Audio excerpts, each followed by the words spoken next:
Welcome behind the bar. Paul Starr brought to you by William Hill, the proud sponsor of the World Darts Championship. Michael van Gerwens defeated Mensur Suljovic 11-1 in the final of the European Championship to claim his 22nd PDC event of 2016. In fact, his third successive European Championship. On this week's show, we've been joined by no other than the chairman of the JDC, Steve Brown. How are you doing, Steve? Yeah, very well, thanks, Paul. You on bar 501?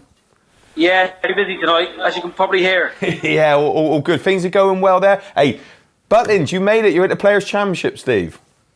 Yeah, massive bonus. Wasn't expecting it. I've had a real sort of steady year this year. I didn't get my tour card in January, so I decided to make I've got a couple of businesses that are going quite well, so I thought I'd chuck all my time into that really, and just treat darts as a hobby this year. But fortunately enough, I've hit a 9-darter and I've made a semi-final and managed to squeeze into the Players' Championship. Yeah, it'd be great to see you down there. You said about your other interests, of course, the Junior Darts Corporation going from strength to strength, and your boy John done really well in the World Youth Championship qualifiers a couple of weeks ago.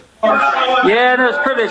It was nice for me to go along and spectate and just be dad for the day. So, which I didn't often get to do, because during JDC events, I often have to sort of be very impartial and just and just be the chair on the JDC, not dad. So yeah, it was really nice to go and watch him play.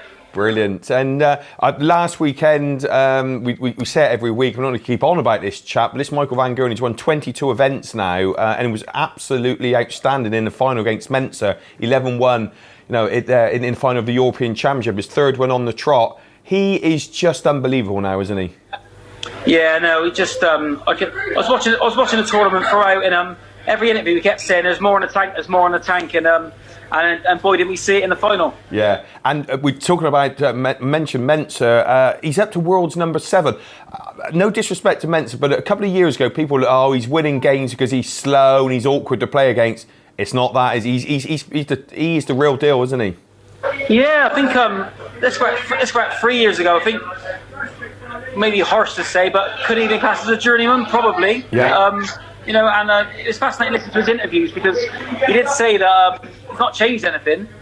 He's just learned to win. So that gives us all encouragement. That's it. So world's number 7. He dismantled Taylor in a quarter-final, and then Peter Wright 11-8 win in the semi. So he was there on merit. So great there from Mensur. And this weekend we've got the World Series of Darts, where Mr. Van Gerwens looking to defend another of his titles. The bookies go, he's favourite. He's odds on in a field of the players who are there. It's astonishing. He's 5-6. Taylor 6.5 to 1. Gary Anderson 7 to 1. I mean, do you even look at any further than those three?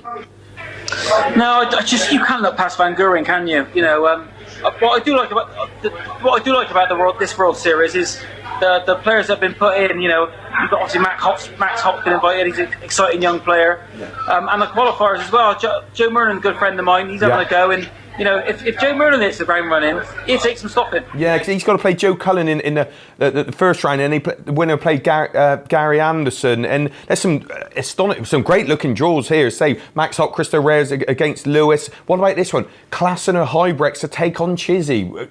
Klassen is playing superbly well, isn't he?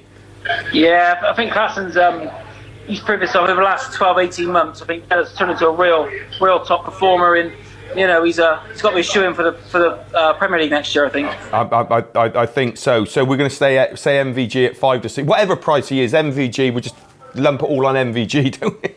Yeah, I think at the minute, I think everyone's pretty much playing for second place at the moment, which is, it's not nice to see in some sports, but you've got to admire the guy. Yeah, absolutely. So anything else going on, Steve? Anything to report in in your hectic life, or are we just all roads, or I say all roads, one road leads to Butlins Minehead?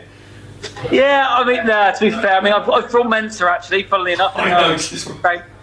Which was, to be, I did enjoy watching him play last weekend, and I thought he'd done himself a lot of justice. He won himself a lot of fans last weekend, and I'm one of them. So, but no, I'm looking forward to playing him, and I'll just take it as I have done all year. Really, I'll just go there and enjoy myself. And it's a race to 6 legs. Anything can happen. It's doable, and he plays Thornton in the first round in Glasgow, and then the winner plays Taylor. Well, he's done a job on Taylor. And talk about players in form and not in form. Robert Thornton, since he had that game against Chizzy at the Masters when he was so far ahead and let it slip, he hasn't he hasn't looked the same player, has he? What the chap who won he won the Grand Prix last year. No, I think Roberts obviously he suffered a dip in form, and I sensed that as well. When I talk to him or just see him around the place, you can tell the players are confident or got a bit of swagger about them. Robert's not he's not overly confident when he's playing well, but I just sense that something's not quite right with Robert at the moment. Yeah, and on a sad note, the World of Darts morning, the loss of Dave Lanning. Did you know Dave at all, Steve? Yeah, I've had the pleasure of being in his company a few times, and along with his good friend Bob Anderson. Me and Bob used to travel together all around the world when he was still playing. And Bob was a real dear friend of Dave's, and I had the pleasure of being in his company a few times. He's a real nice gentleman, and he will be sadly missed. Yeah, and that voice, you always relate to dart. I always relate to darts in the 80s. When he hit when the 9 darts, John Lowe hit the first 9 darts in '84. You can that voice. It takes you straight back there, doesn't it? To those days. Yeah, and I think his voice is just synonymous with darts, isn't it? And John Gwynn is another voice that always stands out, and I've got a lot of time with John, and also obviously he's a big loss for John as well, because obviously John and Dave went back a long way. Yeah, absolutely. Well, Steve, thank you so much for joining us on this week's Behind the Bar. I know you're a busy chap, and it's nice to have to pin you down and for you to give us all your opinion on what's happening in the darting world. Thanks for that, mate. No, thanks for having me, Paul. Always a pleasure. Thanks. Cheers, mate. Thanks.